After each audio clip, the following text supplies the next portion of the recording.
Well, that's the Sunday papers. To our program guest now, the Minister for Employment, Education and Workplace Relations, Simon Crean. And while he joins us here in the studio, with so much attention on Kevin Rudd, let's look at what two other former Labor leaders, Bob Hawke and Mark Latham, have been saying about him.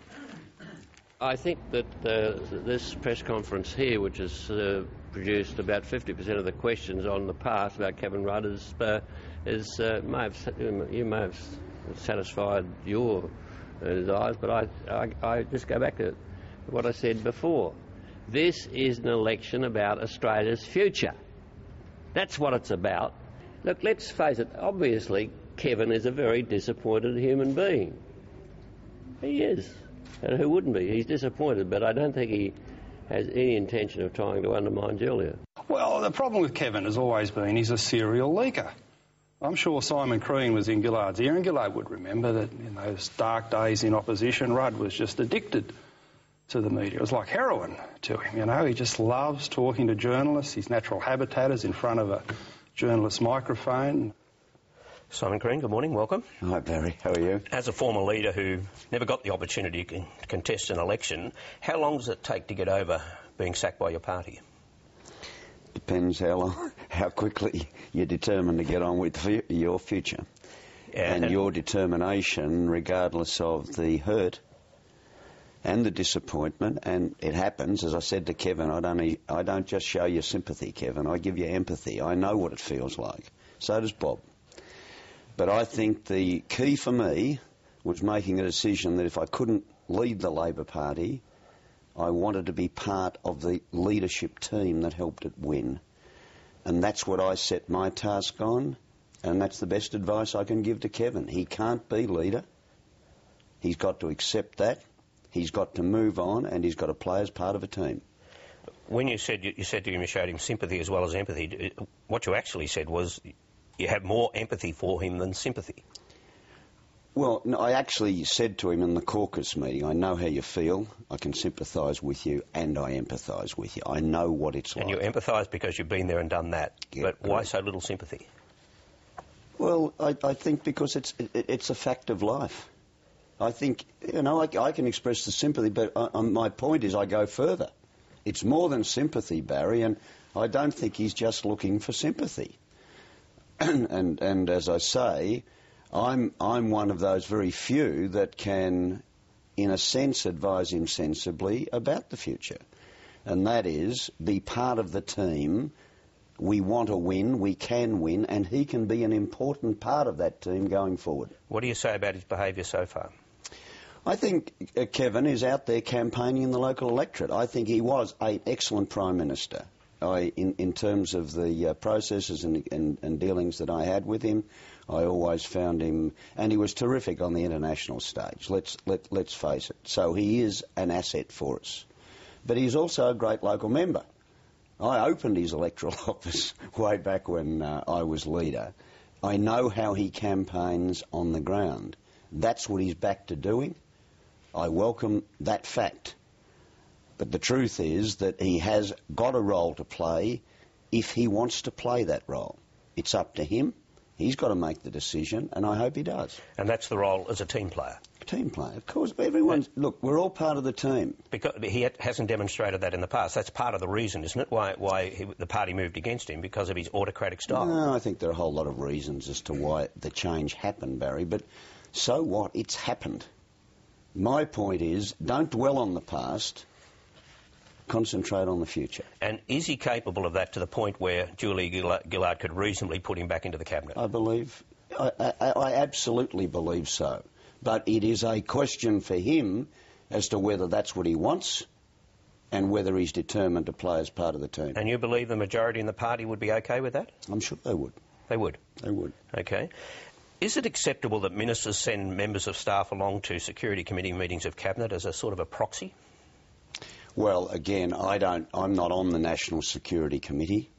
I don't know, and I can't confirm the veracity of that story. But in all the Cabinet committees I've sat in and Cabinet, no one's been sent along as a proxy for a minister. Was it a mistake in retrospect to allow the leader to choose the ministry, and should that situation be reviewed? I don't believe it was a mistake. It was a considered position by the party. I think it has served the party well. I think we have an excellent cabinet team. I'm privileged to be part of it. I've served in previous cabinets. I want to serve in the next one. But I think that what we've got, whichever the mechanism that's been chosen, whether I was in the Hawke one or the Keating one, the Rudd one, the fact is it's an excellent team of people with which to work. But doesn't that process, though, isn't that in part what led to ministers being too beholden to the Prime Minister, and the backbench then felt alienated? Again, look, I think there are a whole lot of reasons. It was not the selection process. The selection process has produced an excellent team. And person for person, they kill the other side. That's the truth of it. And that, in the end, is the test. And I think if you look at the way in which all of the ministers have administered their portfolios, it has been an excellent team contribution. On industrial agents now, and Tony Abbott couldn't be more emphatic. He said that, and in fact you've won an extraordinary concession from him, really. He says he'll never interfere with industrial relations laws. Why can't you take no for an answer? Well, there's an interesting poll that came out yesterday, Barry, that has 51% of the Australian people not believing him on that. Now, this isn't just a question of work choices. This goes to his credibility. This is the Australian people not believing him when he says that work choices is dead and buried. But I'll tell you the reason why I don't believe him and why I think the Australian public is entitled not to believe him. Work choices is in his DNA. But having said that he would never ever, and scribbled it on the piece of paper, and this is a person who himself has said, you can't believe me unless it's written down, within 24 hours, he had announced a policy which effectively negated work choices. It changed the law of work choices. This was the... Not by amending that Act, though, but by amending the Electoral Act. By electing another Act. Well, if he can amend work choices by amending another Act, think what he can do with unfair dismissals. Think what he can do in terms of taking away people's basic entitlements.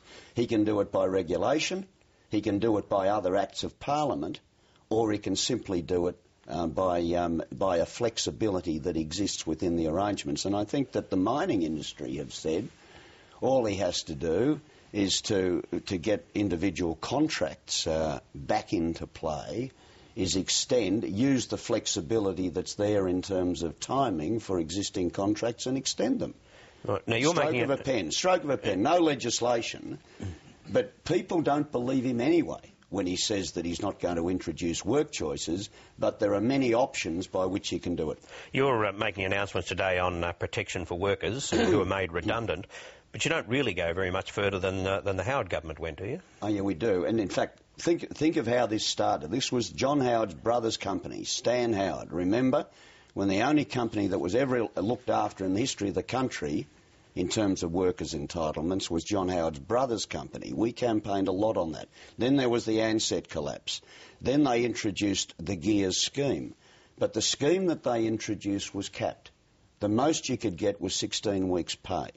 What we're doing with this change is to ensure that people who are in the income stream up to $108,000 can get their full entitlements by award. 97% of Australian workers up to that income level will now get their full entitlements protected. And we will legislate it, Barry, because at the moment the current provisions can be taken away by the Minister.